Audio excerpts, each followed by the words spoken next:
And that's how I started making videos. Um, was I would go through and just start creating a list of all these different topics, FHA, VA, USDA, conventional, like already from those, you're going to branch out and probably have 50 different video ideas just from those, the four loan types. Hello, and welcome to another episode of Mortgage Influencers, where we bring you professionals who share insight into the latest trends, tips, industry technology, and services to help you be a mortgage influencer in your mortgage business. Okay, guys, so we want to welcome you to another episode of our Mortgage Influencers. My name is Ginger Bell. I have our usual guest host today, Scott Schang, calling in from Denver, and Frank Garay from California.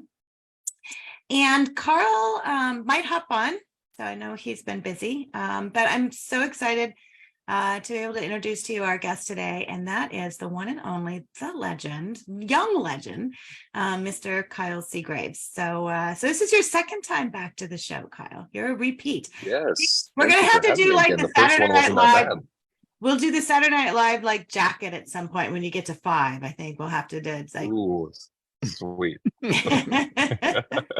And I think it's okay if we call him a kid, right? Because that's just a baby goat, because he's pretty much the goat already. So, I mean, I think there's something there we can play with.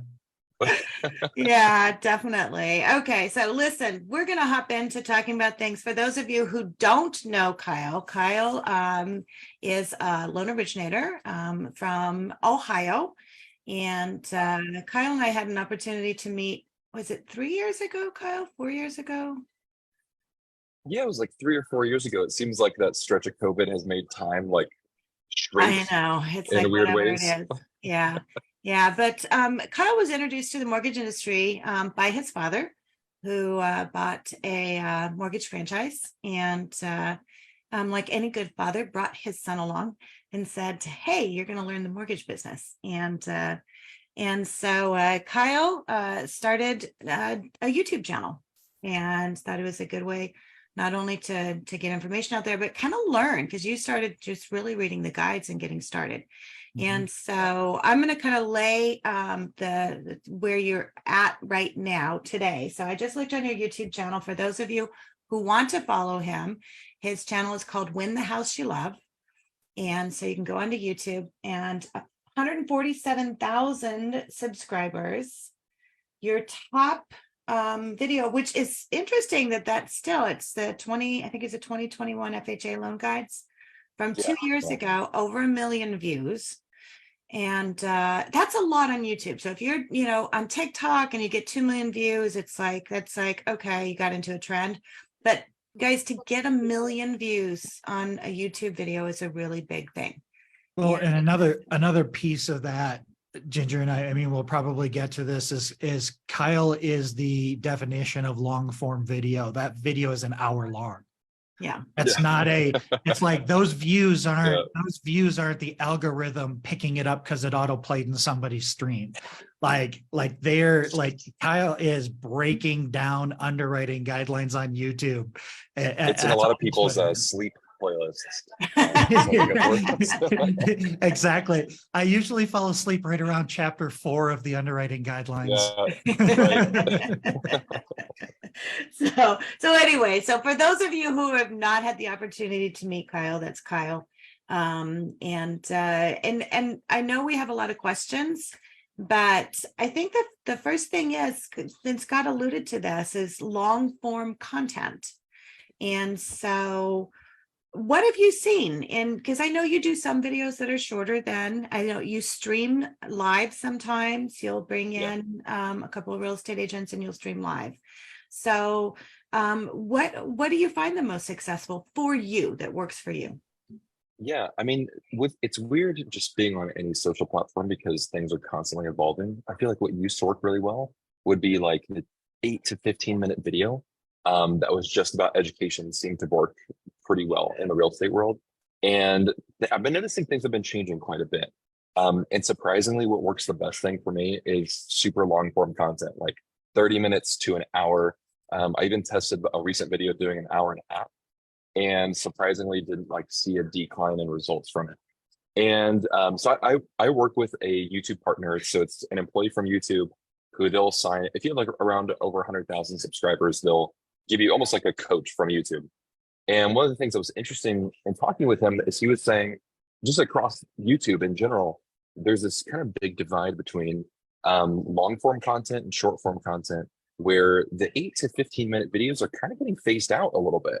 They're kind of this weird mix where people, they had to commit to watch the full 8 minutes or whatever, but they didn't get as much as they wanted to. So they're kind of having to piece together almost like little building blocks. Like if I want to learn about an FHA loan based on 10-minute videos, I'm going to have to like watch it, piece it together, and make sure I did the thing right. Versus a short form video almost gives me less, I feel like a short form video, like when we're talking about a minute to 3 minutes, gives you more of like a jumping platform rather than a guide. And so people get more, I think, energy from like short form videos to go take an action and learn things more for themselves, to dig a little bit deeper. And then those longer videos, what I found works really well for me and from my presentation style is, maybe it's just because I'm really long-winded and need to work on being concise, is those like hour-long videos. I think people really like coming into a video and saying, I know nothing about this. Tell me every single thing I need to know. And a thing that I mentioned on a lot of my loan requirements videos is like, hey, you're going to know more about this loan than not only most home buyers, but probably more than most loan officers. And I can guarantee you more than most realtors. So I think people like being able to know that, okay, at the end of this, I'm going to be so well equipped to make the absolute right decision by the end of it. So that's why I've pushed into long form a lot. And also, like, frankly, if you're looking at like YouTube ad revenue, I make more money on ad revenue from longer videos. And also conversion rates are a lot higher.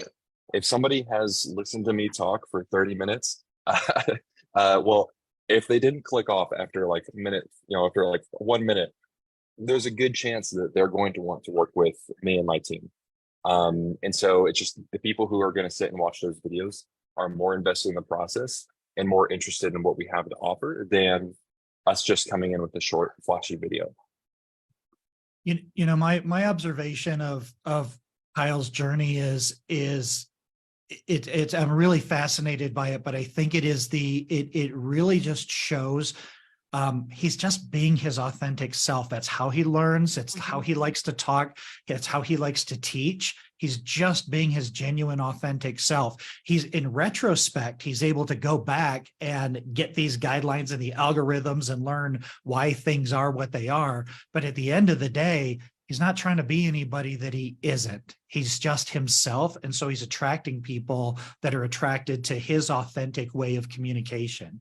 And yeah, and I mean, you think about that, but that's really interesting. That's really interesting that you say that, because you're right. Anything less than that, I mean, anything with loans is you have to piece together, because everybody's situation is kind of unique. So yeah, that's one of the things that I like about you is you didn't take a course and try to follow the course and necessarily try to mimic anybody else. You kind of blazed your own trail.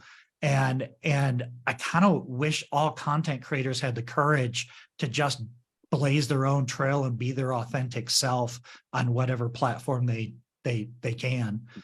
And I appreciate the comments, Scott. Keep them coming. Well, you also said something, you and I talked a while ago when we were talking about how many videos you have to create until you start to find your groove. And that was a really interesting discussion. You want to kind of talk about that? Because there's a lot of people want to get started on YouTube and they're like, they publish their first shitty video and they're like, nobody watched it. Yeah. And I learned this from a guy who did YouTube. His name is Miles Beckler, and not in the real estate world, but he's the one who kind of like encouraged me. I watched all of his videos and he encouraged me to make videos. And one of his biggest things was like, don't make videos with the goal that they're going to do something, especially in the beginning. Like, all you're trying to do is prove that you are somebody who can make content, or you're somebody who can make videos. like that's all you're trying to prove to yourself in the very beginning. So like video 0 through 20 is just you proving to yourself that you can show up and actually do the work, irrespective of like what happens. That was the same thing for me. Is like I feel like I stumbled into YouTube. I was just making a bunch of videos for my clients because I frankly got tired of answering the same questions over and over again. And it was probably within maybe doing 50-ish videos that all of a sudden there was some traction that started to build up on YouTube.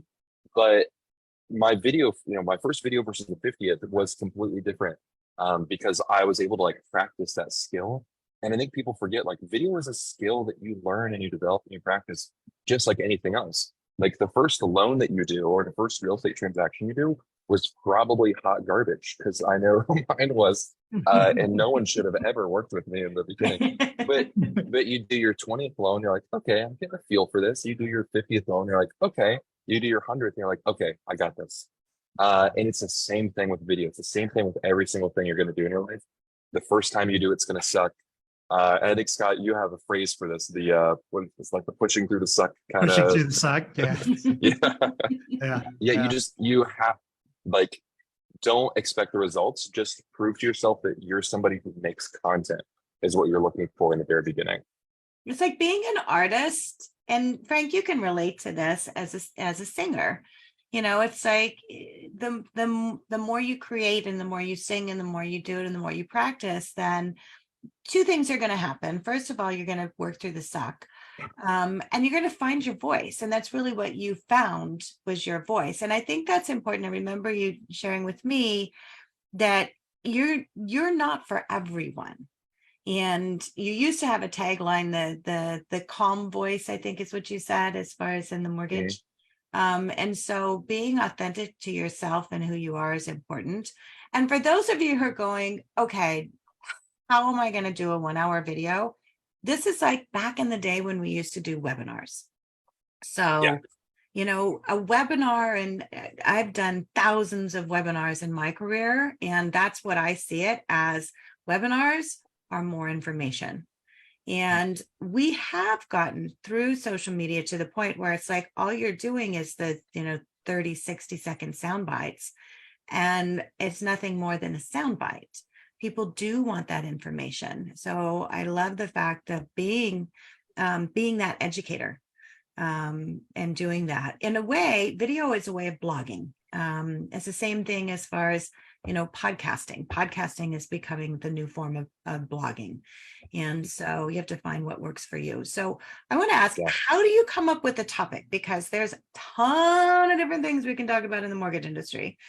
And I remember one time, it was during COVID, there was something that was coming out. And I remember you saying you honestly stayed up until midnight to make sure you were the very first person that put a video out on this. There was some legislation or something. Do you remember? Yeah, that? I have a problem. I don't know if it was the CARES Act or something like that, but you're like, I'm going to be the first one. I'm going to get this done. Which I can't remember exactly what it was. It was something with that. No, it wasn't the CARES Act. It was something with FHA. So it was a change that happened with FHA. It may have been the student loan change. It may have been the student loan change. It might have been before that, and it was talking about, I don't know, minorities or something. But anyway, I mean, that's to the point that Kyle is to his craft, that he looks for those. So how do you come up with that? How do you say, okay, this is what I'm going to talk about this week? To be fair, that's also why I'm in therapy. But it's really hard to come up with topics, to be honest. And I'll like, that's with an asterisk. It's really easy to come up with topics, but it's hard to come up with topics that you feel like are going to work and you're energized by them. Because like I have a backlog list of probably around 400 video ideas, but do I think that they're all something that I want to work on right now? Yeah, probably not. So if there was a good answer for like what topics should I cover that work, then I think like if someone can figure that out, they would be the best YouTuber in the world because like things are constantly changing. Right. So I think the more that you make content, the more you're going to figure out what works and what doesn't. So for instance, like I don't think I made that loan requirements type video until maybe video 70 or something. And then I saw, oh, that works really well. So now I'm going to turn that into kind of like a series of sorts. And then as I started making more and more videos, I started realizing like, oh, what works really well for me is to cover mortgage guidelines, surprisingly. Because I used to cover like credit, budgeting, how to sell a house, how to buy a house, how to refinance. And these are all different like buyers, all different or all different like journeys people are going through real estate. And over time, I started figuring out what resonates for me. Now to begin figuring out, like if you're at ground zero and you're like, I have no video topic whatsoever, I do have a strategy that is going to work really well. One little word of caution I would say in the beginning is right now what's happening a lot on YouTube is a lot of like people are coming in with their housing market commentary. My caution here is that like, I know you may be a great realtor or great loan officer. I'm sorry, but you're not a great economist. So please don't feel like you have to have a hot take just because everyone else has a hot take. I've purposefully stayed outside of the housing market thing because frankly, I don't think my buyers care. Ultimately, what I know that I provide as a product is I help people who are looking to get a mortgage, secure a mortgage. I'm not trying to convince them to buy or not to buy. And also, I'm not an economist. I don't, in fine detail, understand and can articulate what's happening in the real estate market. And there's been this kind of issue, this like curse of the influencer on YouTube, where people feel like they have to have this hot take on what's happening in their market, like they're going to forecast what's happening. And I just don't think it's doing any service to people. I think it's clouding people's ability to make effective decisions about if they want to buy a house or not. Because most people buy a house because they're expecting a child. They maybe had a divorce. They want to move closer to an aging parent. There's all these reasons why people buy a house, irrespective of what the market is doing. Yeah. So now that I'm off my soapbox with that, when it comes to like video topics from ground zero, YouTube has a built-in tool for you to be able to find topics that people are already searching for. So what you can do, just right at the top of your YouTube page, there's that little search bar everyone's used to, and maybe you go and you type in like cat videos or whatever else you put in there. Or for Scott, always Chat GPT, I'm sure, is right at the top of his list. Driving all the traffic to Chat GPT's videos. So what I would do is begin just typing in, you could just type in mortgage, put a space, and then type the letter A. And you'll notice there's all these autocomplete suggestions that come up beneath it. So it might say like mortgage assumption, mortgage amortization. Then you type B, right? Mortgage, and then it's going to list all of the B words. So you can do that at the beginning of the word, after the word, and play around with all different types of words. I can do how to buy a house, just see all the search suggestions. How to buy a house, A. So what YouTube is telling you is that the only reason they're putting those search suggestions there is because they're saying, whenever someone typed in home loans, here's the next thing that they searched for right after it. So YouTube's already telling me there are people looking for videos with that search topic. They're searching for those things. And that's how I started making videos, was I would go through and just start creating a list of all these different topics, FHA, VA, USDA, conventional, like already from those, you're going to branch out and probably have 50 different video ideas just from those, the 4 loan types. So then what you're wanting to do is look at the search results page. So maybe we're looking at, let me think of a good example. Let's say like maybe we want to talk about like mortgage assumption. I know has been like a common question a lot of people have had recently. So I'm going to search mortgage assumption on YouTube. Now what I want to do is I want to look at the top 3 videos, start to look at what is their thumbnail, what is their title, and start to get a feel of like what was working. Because YouTube is saying basically these are good videos for mortgage assumption. So now I'm going to open each one of those videos in a new tab, and I'm going to watch through the video. I'm going to start to take notes, right? What did they cover? What didn't they cover? Is their video just talking head? Do they have graphics? Did they put numbers on the screen? Are there like chapter markers? Why is YouTube saying this is a good video? Then I'm going to also crowdsource my video by looking through all their comments, right? So each of those videos has comments where people say like, hey, this video was great because you included X. Hey, I wish you would have talked about this thing. Well, I'm going to take notes and include it in my video. So the theory here is we get topics that people are already searching for. YouTube told us people were searching for these topics. And then if we can make our video better, more inclusive, more detailed, more specific than the top 3 videos already on YouTube for that search term, odds are my video is going to be able to land either at the top or in those top 3 as well.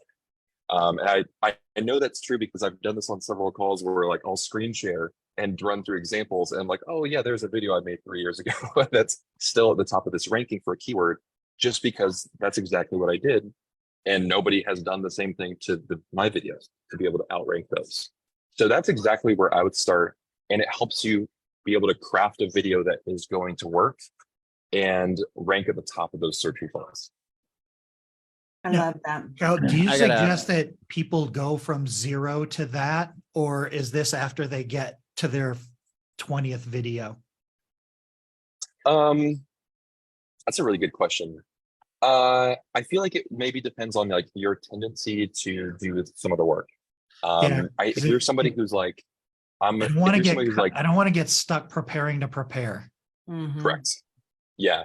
And so maybe it is worth just like proving to yourself that you can get on video. I know I've talked before, I think Scott, you and I talked about this on a call recently where before I started YouTube, I did a lot of like bomb personal videos. So I did around 1,000 before I started on YouTube. So I was already pretty comfortable, like knowing I can press record and I'm pretty comfortable. But if you're not at that spot, then yeah, maybe it's worth just like, maybe you had a call with a client and they asked a specific question. Great, like cover that on a video. Hey, I had a call with a client. You might have the same question. Just reiterate what you did on your call. Maybe do a couple of those and then start getting into your research phase if you're running out of some topics. And I think, Frank, you also had a question. Well, it's just, first of all, I just got to point out I'm not a singer. I'm a guitar player. So Ginger had that wrong. And there is no amount of The suck hidden that I talent. could get through to get to the end of that journey. That just is never going to happen. But I appreciate the analogy you had I going stand there. corrected. Yeah, yeah. Can we get a We little will sample? not hear Frank sing. You do not want to hear Frank sing. But I think the thing that I wanted to ask is wow, man, you've been doing this for about 3 or 4 years. How many years? YouTube Probably specifically? 3 or 4 years. Yeah. Okay, so in 3 or 4 years, you managed to get nearly 150,000 subscribers. Just amazing for mortgage stuff, which is like insanely boring and no fun, right? So Yeah. that is really, really cool to be Yeah. able to do that. And I love the thought on just typing mortgage and then the space and the letter A and what's showing up and letter B, which brilliant, just I absolutely will brilliant. say people, that's something I learned. I didn't take this course, but that's from like a $5,000 per month course. And So thank don't you for take the that, course. ka-ching. Send a Yeah, check to Kyle Seagraves. yeah, but here's what my question is like, if people want to start, and we've been through this before a million times on this show, it's, hey man, if you're going to do this, get ready to, kind of strap in and understand you gotta do it. Like you can't just do one video a year and go, YouTube sucks. You gotta like do a lot of video. And so get ready to just do it. But if you do it, there's there's great reward to it, obviously. But what I was going to ask is when you were first getting started on YouTube specifically, did you take advantage of any other any help, like people helping you optimize it, or did you did you do any paid boosting or anything like that? Or is it purely, I just started making videos, putting them in playlists or whatever I did there and just let YouTube do its thing? How did it happen? Yeah, as far as the optimizing stuff is garbage. That doesn't really work. That worked in like early 2000s YouTube and Google. You had keyword stuffing and SEO and all the optimization. And like I won't go super deep into like the algorithm stuff, but like all social platforms have switched years ago from very simple understandings of how to like look at a video and a title. Used to just be able to like stuff keywords in FHA, and it's like, oh, that must be really a good FHA video. Yeah. Yeah. Now there's so many like complex like AI algorithms that actually honestly view your video almost like a person. It's kind of the best way to think about it, because they actually don't care about your video. They care about the people watching your video. So they'll like watch your users watching the video as opposed to looking at your video. If that makes sense. It's kind of a little weird. So the optimization stuff doesn't work. And I didn't do any paid like advertising or boosting or anything like that. And the main reason why, like this is what I learned from Miles Beckler too, is like he's very pro organic traffic just because it's the most powerful. Paid traffic, you just frankly don't get super high quality people from it. And like, I know there are a lot of people who are, this is streaming on Facebook right now. There's a lot of people who do really great with Facebook advertising and getting through Facebook. But like statistically, those are lower quality leads than an organic traffic lead, just by the nature of the intent that the person has on the platform. And that's what I wanted to stay away from was I really wanted to make sure that if I was going to make this channel work, that it was only going to work because it inherently was really great for the platform, and YouTube recognized that and could push it. Because I kind of lost my train of thought with Well, and where you're going, so I'll let you Yeah. get that back, but I'm going to fill in a couple of things. So just so you all know, it took Kyle over a year to get 100 subscribers. So what really, it's that consistency. It really So is. the You just got to do it. It's a showing lot. up, it's learning, it's growing, it's figuring out, what to do. I do have a couple of questions that I want to hop to.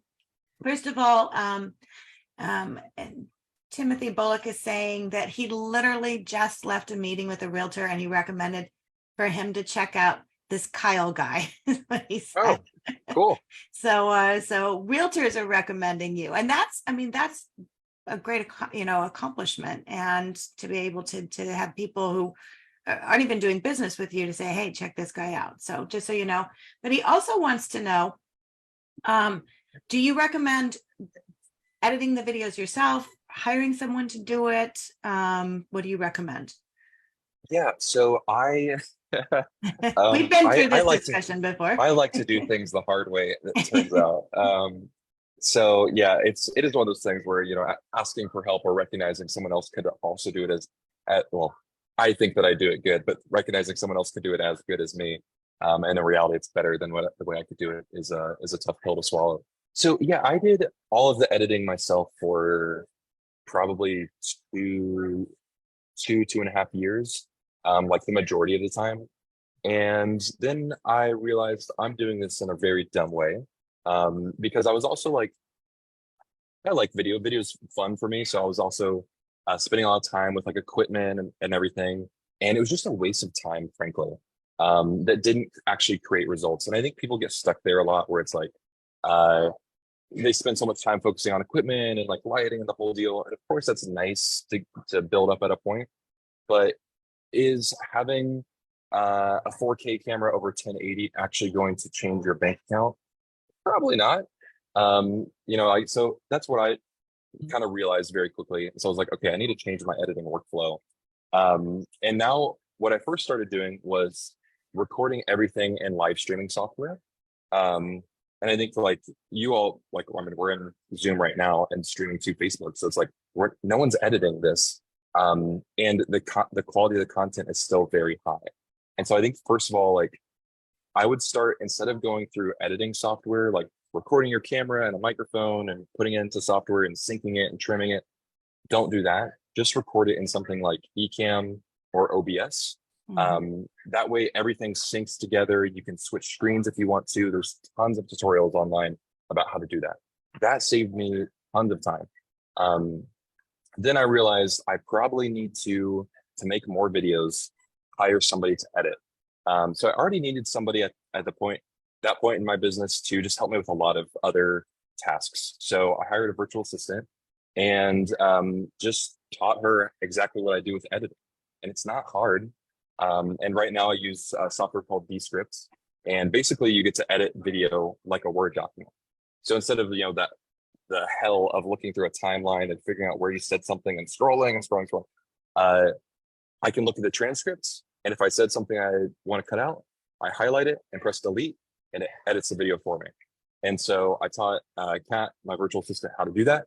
And now I record a video, upload it to Descript. She takes it, posts it to YouTube, and it's done. And I think that's also kind of it depends on the nature of the video that you want to make. A lot of people make videos very similar to like the way I do, which is kind of talking head. You have a couple points that you're going through. There's not like scenes, there's not transitions, there's not a lot of cuts. B-roll and things like that. Yeah, and I think some people maybe prefer that, and like absolutely, if you want to spend the time and invest into like a style like that, that's something you can do.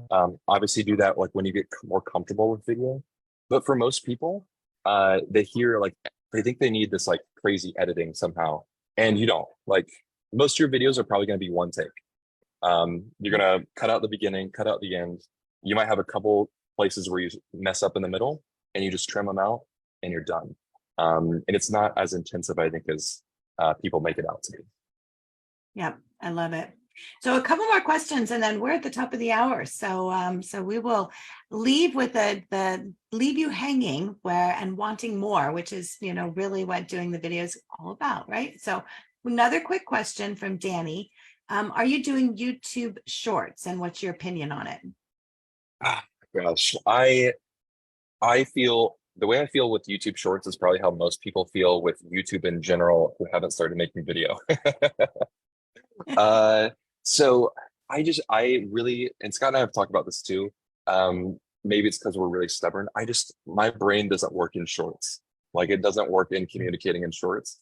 And I always feel it almost feels like disingenuous in some way where I'm like, hey, here's this FHA loan and it does this and this.